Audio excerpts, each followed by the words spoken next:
Hey everybody, this is Harg. I'm here to help. We're going to talk about getting around a little bit in Legendary Game of Heroes. It's a little bit daunting for the new player or even the player who's been gone for a while. The game just celebrated its fourth anniversary, and as such, it's a mature game, and so it can be a little bit crazy to people that are first coming onto it.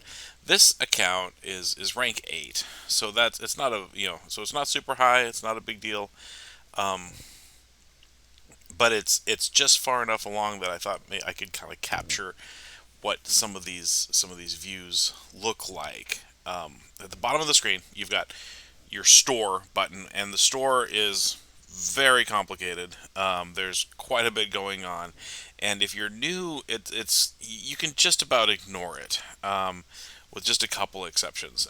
We're gonna come back to that. Um, let's move over to the cards tab.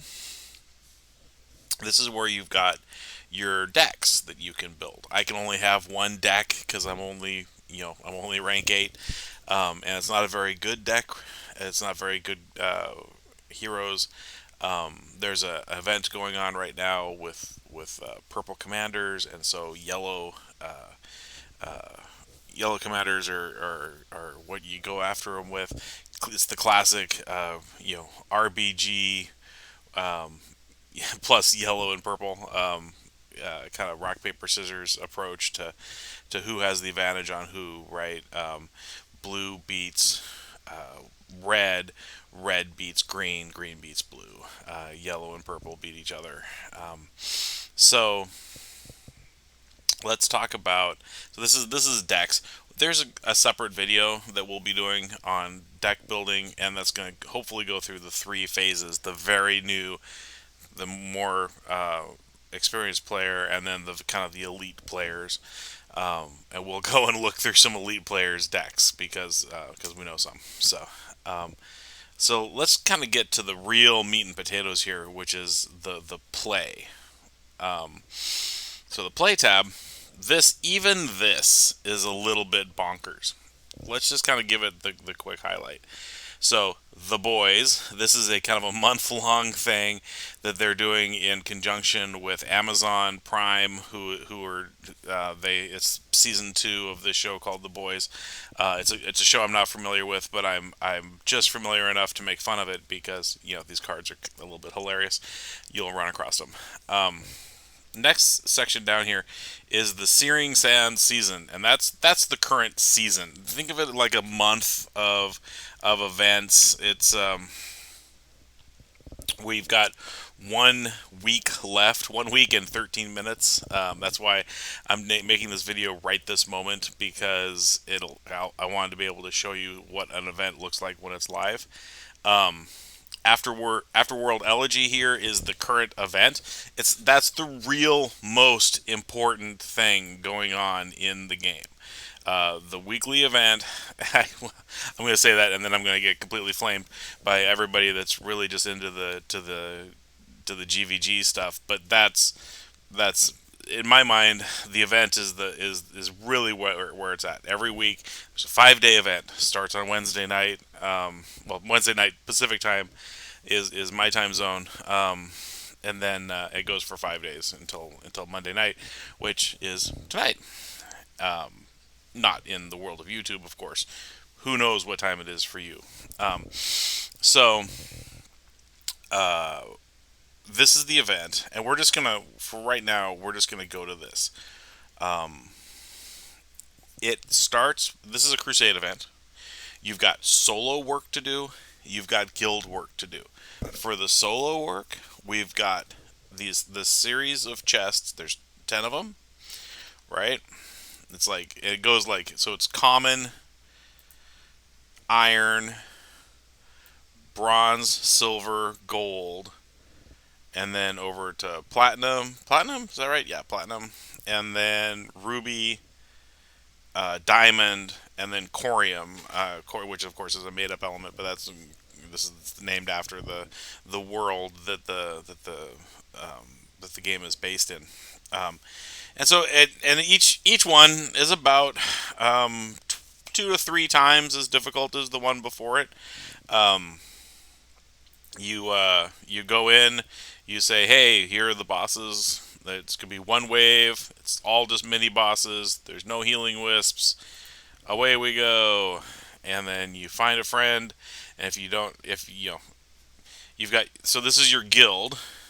Um, all the guild people have fire people right now as their, which is not super helpful. This is just a random group that I grabbed. Sorry, random people. Um, This is the three fates here. That's my one friend that has, and they have a yellow card. And then if you can just go down to adventurers and you can see other people, kind of their cards, what's going on.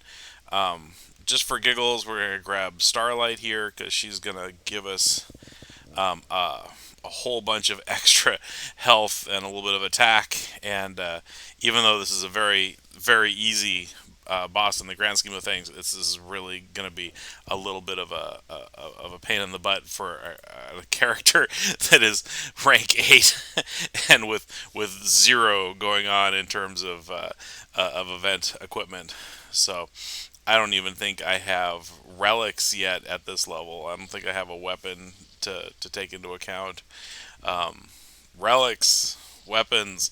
We'll talk about that in a different video. So okay, great. So here we are. We're making some combinations. We need to make yellow and blue because we need to make yellow and blue. Wonderful. That at least made something. Oh, oh, did a little bit of damage. He's hitting me pretty hard. So we're gonna need to figure out how to get some sort of yellow together. Oh, we didn't make it. No, we didn't make it. We're not, definitely not going to pay 100 gems to retry it. So once you've beaten that guy, though, you get a key or number of keys. It varies depending on kind of where you are, level 2, level 3, level 12, within each of these levels. Then you move over to guild bosses. The guild bosses are where you get to work with your teammates, with your guild to kill bosses. In my main guild, we've got all the levels unlocked. We're killing all the levels of the bosses. People are tagging bosses. Tagging is this idea of you just use one key, touch the boss. You don't even have to touch him. You just have to go into battle.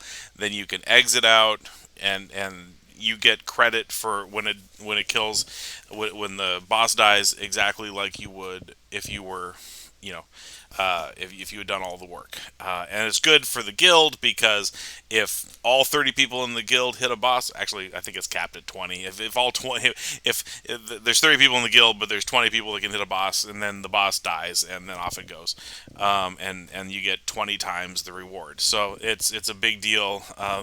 This game is very at the highest level. It's played in a very organized fashion where you have people basically playing 24/7 for 5 straight days for the events, and then rotating out for somebody else so that they can sleep.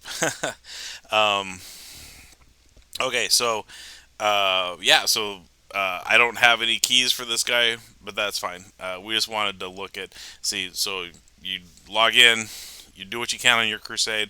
In my main guild, our philosophy is use use a key on each of the levels until you get stuck. The whatever the highest level is that you can kill that 5 times. Then go over to guild bosses, hit everything one time, kill what you can, and if not, don't try it a second time. Just keep going, one key at it. And I say one key. Sometimes you can bosses you can use 1 or 3 keys. That's a pretty basic thing.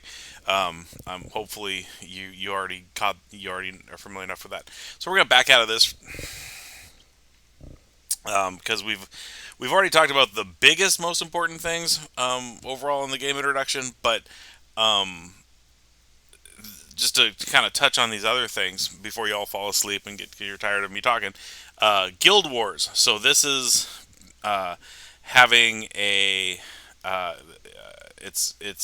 it happens kind of one day at a time over a period of like a month, and you have defenders that you set up here. I don't have defenders to set up yet. My like you've seen this level 8 rank 8 deck, will have videos with far more impressive accounts to talk about Guild Wars in great depth. But really, for right now, the you get points for participating. That's kind of it. Then you go to the collection and you get prizes, and then as you build up the prizes, you can buy wardens. Wardens are really good defensive characters that you use for the GVG. A lot of people take it really seriously. GVG is a big deal to a lot of people, and that's super cool. Proving Grounds happens, I think, 5 days a week, something like that, and it's TPG. You get points for individual, you get points for your guild, and basically what it is it's an infinite boss where you go in and you do as much as you can in terms of damage against it, and then you get two tries at it. It's a little it's I think it's fun. It's not a huge commitment. You just kind of do what you can and then move on. Main campaign. This is where you've started. This is where when you first start the game, they walk you through, and then there's a once you complete the main campaign, there's a higher level of the campaign to go with it. You can absolutely find your way through that. The game does a really good job of kind of introducing you, walking you through things. Gear Dungeon, this is not unlocked yet, but as soon as it does, start grinding through it. You get, I think, 2 keys a day. They recharge over time, so I think it's a 12-hour recharge for the key. Light dungeon. There's always a dungeon of some color each day, and same sort of thing. Once that unlocks, you work your way through it. Temple of Gold. That's another one where you get prizes. It's like so Temple of Gold looks like this.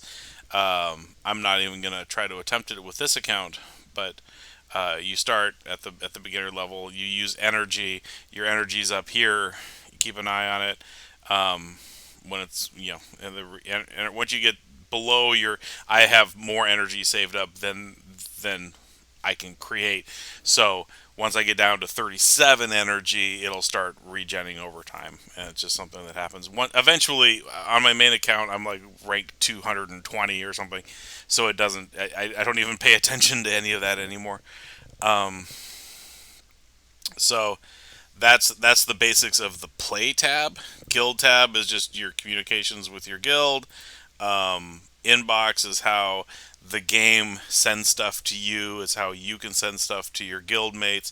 There's a gift tab that you'll save up keys over the course of the event and whatnot. Um, but really, what you're gonna do is if it's the week of if it's event day, if it's time to get going, if it's Wednesday night and it's off you go, it's time to do the event.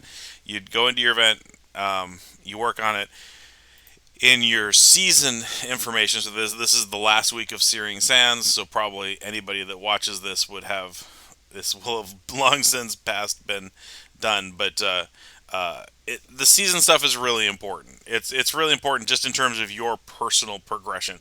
You want to go and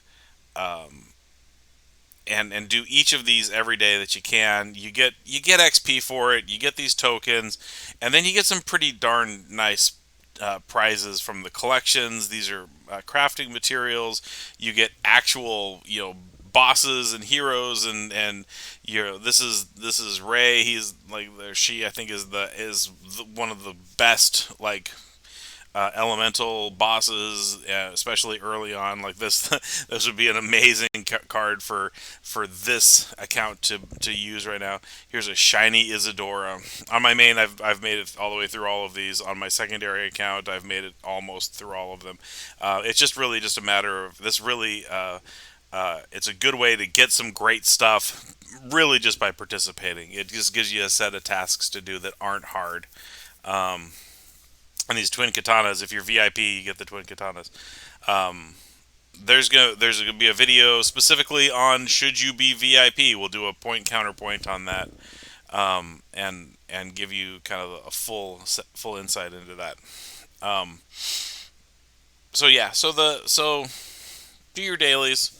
It's a good thing to do. Sometimes you'll miss this account. If I tried to kill a GVG defender, I would absolutely faceplant horribly. But with you, when your account gets built up, you'll be able to go quickly through all that stuff. Anyway, so this was a basic introduction. We'll talk to you in the next video. This is Harg. I hope it helps.